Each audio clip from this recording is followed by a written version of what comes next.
Hello everyone and welcome to Ask Uncle Buck. I'm your host, Uncle Buck. You got big buck questions, I got big buck answers. We've got 5 questions this week, so I'm going to dive through the first 4 pretty quick because they're kind of fun.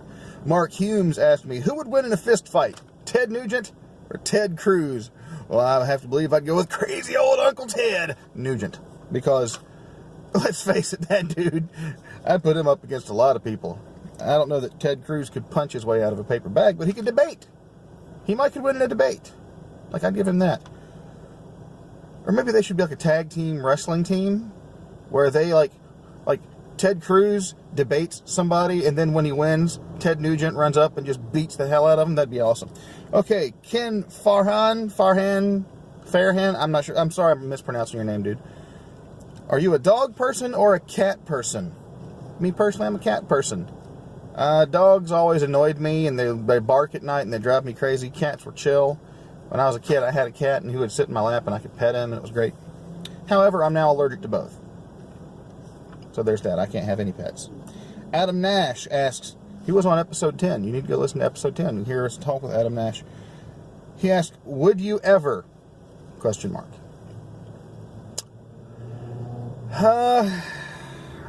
Probably.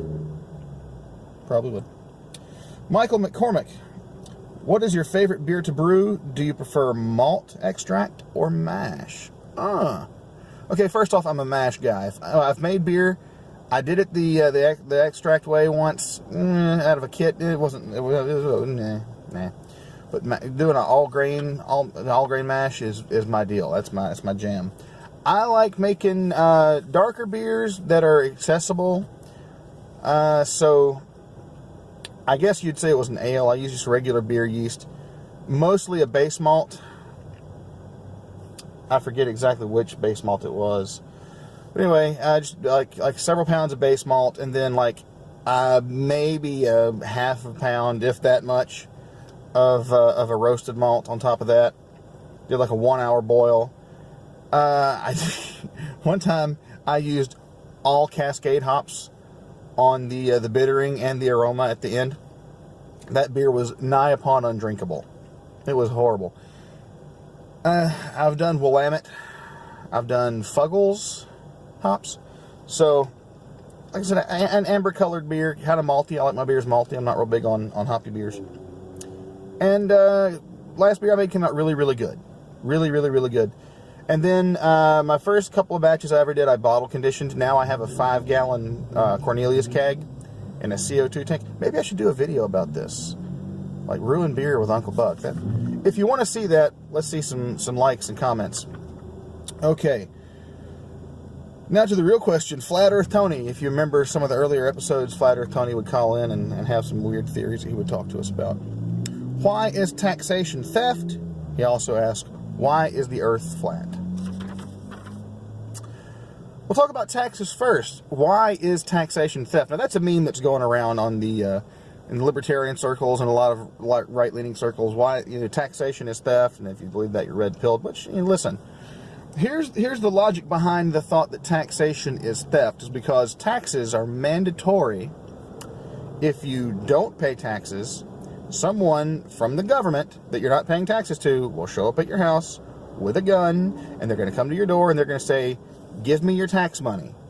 And if you refuse, they're going to say, come with me, I'm going to put you in a metal cage for a long, long time. And if you refuse to go with them, he's going to try and make you go with force. And if you resist him making you go with force enough, he will kill you with the gun. So that boils down to, you boil all that down to gravy, it's give me money or gun.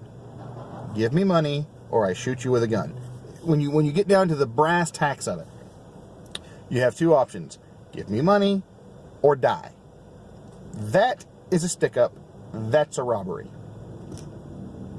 Okay, now, I got a buddy who made this case to me that your tax money goes, it pays for services, because I said, listen, I would be willing to pay taxes and then get to choose what my tax money goes into. And he goes, well, that doesn't really work. People who say they would voluntarily pay taxes actually wouldn't. And I might be inclined to agree with him. There was a time in the history of the U.S. where Like at the very beginning, they're like, no taxation without representation. If you want to pay taxes, that's voluntary. Okay.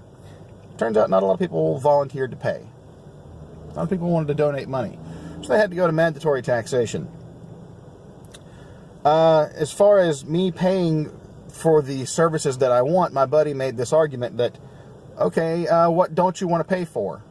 Because everyone wants nice roads. Everyone wants a fire department that can come and do the thing, when your house is burning down. Everybody wants these things that make our lives better. And I said, well, listen, I don't want my hard-earned money going to someone who's going to sit on their couch all day and play video games and not work while I'm working, and then I'm getting less money and they're getting money that they didn't earn. He goes, well, you realize that these social programs also help eliminate unemployment to a certain degree, which reduces crime, which keeps your family safe. Yeah, but that person could also just not be a lazy shithead, is what I said. He and I never did come to full agreement on that. But today, I kind of came up with an analogy that helps explain my thoughts on this. So let's say there's a snowstorm, and you live in a neighborhood. And you wake up and you look out your bedroom window, and there's snow on the ground, and you're thinking, okay, all right. So there's this to deal with today. You get up, you go to the bathroom, you empty your bladder, you get your cup of coffee, you're wandering around your robe and your slippers, thinking about what you got to do today.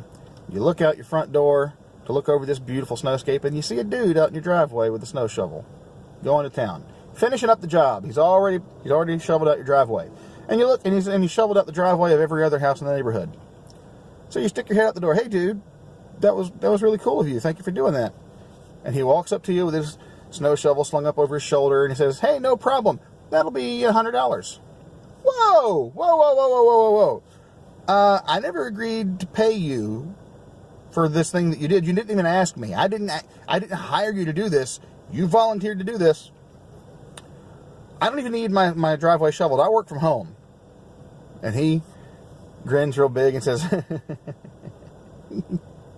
listen. You're going to give me my $100, or I'm going to take this shovel and I'm going to beat you with it until you're dead. So pay up. You don't have a choice. I'm right here. You're in your robe and slippers. You can't run. You can't hide. You're not going to get very far. I can track you in the snow.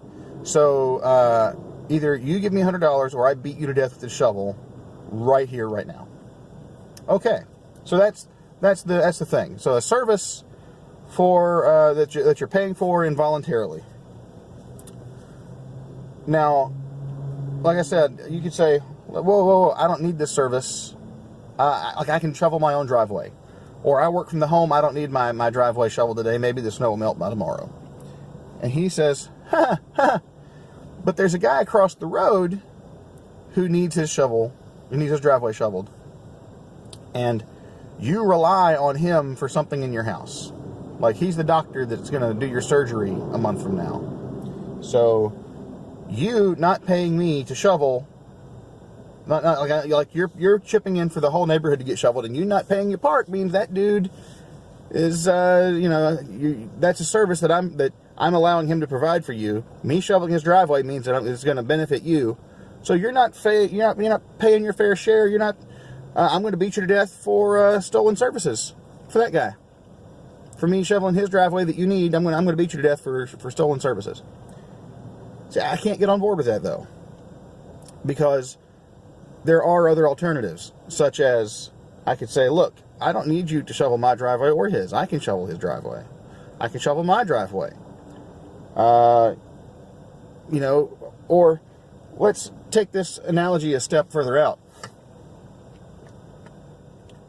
You look out the door, instead of one dude in your driveway with a shovel, there's 20 guys in your driveway with shovels doing a bad job.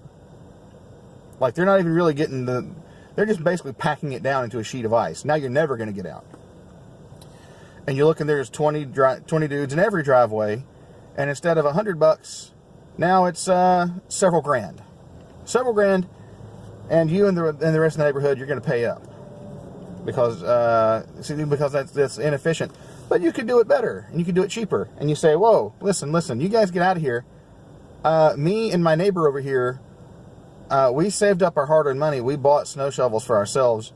We will compete with you, and we will go around shoveling all these driveways ourselves, and we will charge a lower price. We'll do a better job. And the foreman of the snow shovel guys walks up and says,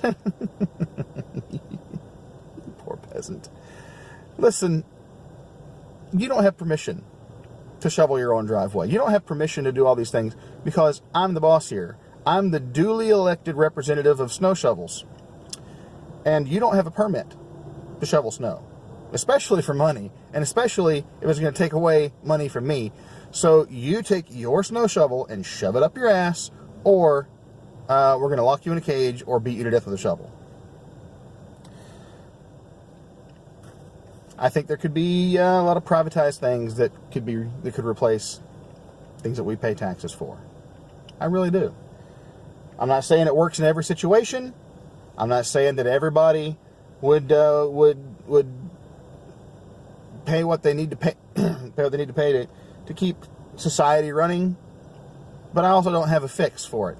Like, it's possible, God, don't shoot the messenger, but it's possible that maybe this theft, which it is theft, taking money from someone, like shoving a service up someone's rear end and saying, now you have to give me money, that is theft, that's a stick-up. But in some cases, it might be necessary. That doesn't make it morally right, it just means it's a necessary evil. Maybe. I don't know. Because I don't have all the answers. I just know why it's theft. And someone's going to say, well, listen, if you don't agree with how your money's being spent, you have the choice of being represented by how you vote. You can vote to have your money spent some other way. Okay, yeah, because that always works. It never, ever, ever happens where you elect a guy and he does something opposite how you want it to be done. Or you just don't have a good choice of how you want something done. There's a guy that just parked beside me and he distracted me for a second. I'm at a gas station. So anyway, it sometimes works out that you don't have a good option to vote for. There's no one who's going to spend your money the way it needs to be spent, and that's not a choice at all. That's just a system rigged against you. I'm not a conspiracy theorist, but sometimes that legitimately happens. So how do you fix that? I don't know. Got bugs in here.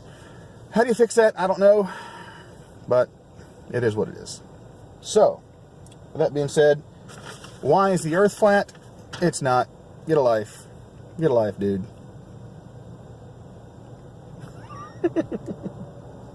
Alright, that's it for this week's episode of Ask Uncle Buck. I've been your host, Uncle Buck. You had big buck questions. I had big buck answers. We'll catch you guys next time.